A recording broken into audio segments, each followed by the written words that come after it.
I'm going to spend a very few minutes just talking about reminding you who the GBA is and how we fit into the mix, but then share with you some of what we've talked around the board table and within committees about as we start to cast our minds forward. The mandate of the GBA, we're not a charity, we're an advocacy group. We are the representatives of our 19 full member associations. Years ago, we talked about becoming a charity, and our shareholders, the presidents of the association, said, no, we want our umbrella group, the GBA, to be able to speak up whenever, whatever, without having to defer to lawyers.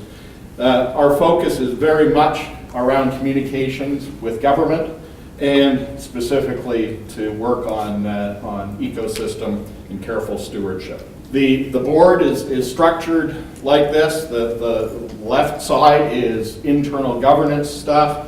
The right side are the working committees that interact with government, with other NGOs on boating and safety, lands and forests, water and fisheries. We have 21 directors. That's a big board. They're very active, passionate people. Some of them are in this room today. When we take a look forward and say, okay, strip it all away, what would be critical if something went wrong to the value that we place on the Georgian Bay? And when you look at it, the bottom line for us is water. Without clean water, which means swimmable, drinkable, fishable, and abundant water, there'd be a decline in recreational pursuits, cottage enjoyment, cottage values, not to mention the impact on the critters that Carl was very eloquent in describing, who can't speak for themselves, but we have a responsibility to stand up and speak for them. We think that the number one outside influence that is going to impact the Georgian Bay and the climate, and specifically the water, is going to be the population growth. This is from the Ministry of Revenue Finance from Ontario. And you can see what their projections, most recent projections are for the GTA, going from 6.6 to 9.5, but even in the outer areas in southern and southeastern or southwestern Ontario, there's going to be a tremendous number of people coming into this area, and that's just in the next 25 years, let alone looking further ahead. And when you have people, more people, you're going to have consequences. One of those consequences is there are going to be people that there's going to be more pressure on food, and food translates to fish, which translates in our world to cage aquaculture, which you know we've been engaged on for a dozen years now, Claudette, and counting. 18.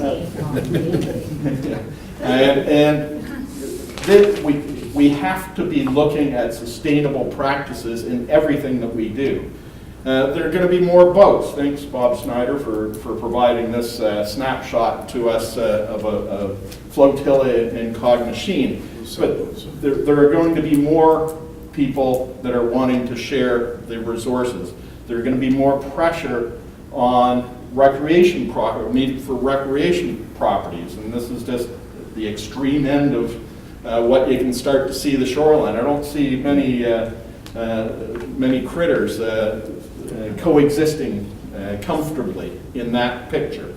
If we aren't careful, there's going to be the byproduct from all of this pressure of use on the bay, and that's going to translate into things like green-blue algae outbreaks with the bacteria that makes this water unusable, whether it be fishable, swimmable, or drinkable. That means that we have to get a whole lot better in how we're going to manage things. We have to make sure that there are good facilities for boat pump outs for all of those boats that are going to be on the bay. We have to get our municipalities specifically, and in some cases it's as you get to the north, it defers to the health units in Sudbury and whatnot, to make sure that the cottages that are existing are playing right, that they're not, and these slides are thanks to Ann Stewart, who presented this at a board, but you don't have these situations where people are taking shortcuts with sewage. You're not kidding. Yeah. Really?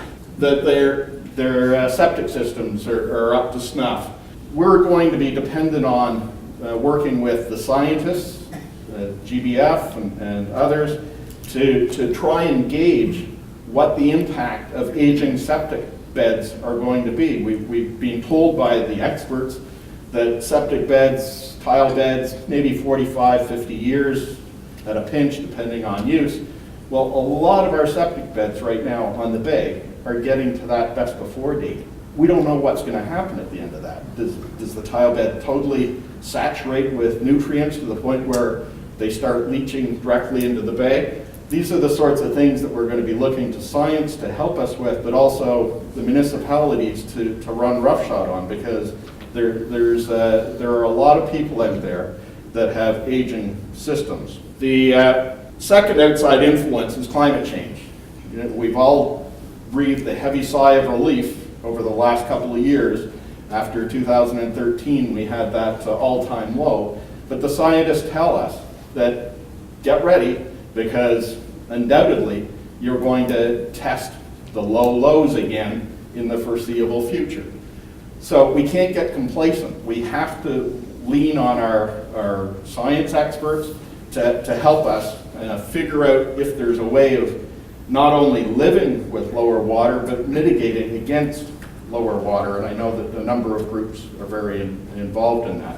The other thing that climate change is bringing is warmer water. And this graph I just found in the NOAA site out of the States, but they monitor water temperature in all the Great Lakes.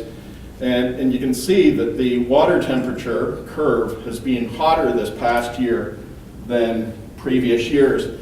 But most alarming is as we slide down, we've had a fairly warm fall, and all of a sudden, instead of continuing down, it's bumping up again. Now, we don't know what that's going to mean. It's not going to be good, I can almost guarantee you that, but we don't know what the ultimate effect is. That's this month, November. The Yeah, water that's levels, right. the water temperature's gone up this Yes. month. Full state flood. Yeah. So the bottom line for all of this, as we see it, in order to have a chance to protect the bay for the benefit of future generations, it's going to take unprecedented effort amongst all of the groups in this room and beyond.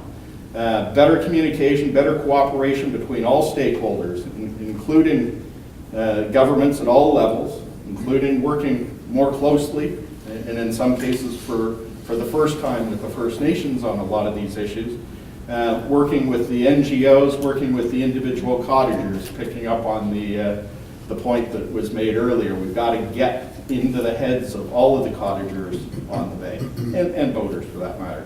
So GBA looks forward to working with all of you and others who are not in the room today as we rise to this challenge. Thank you. Thanks.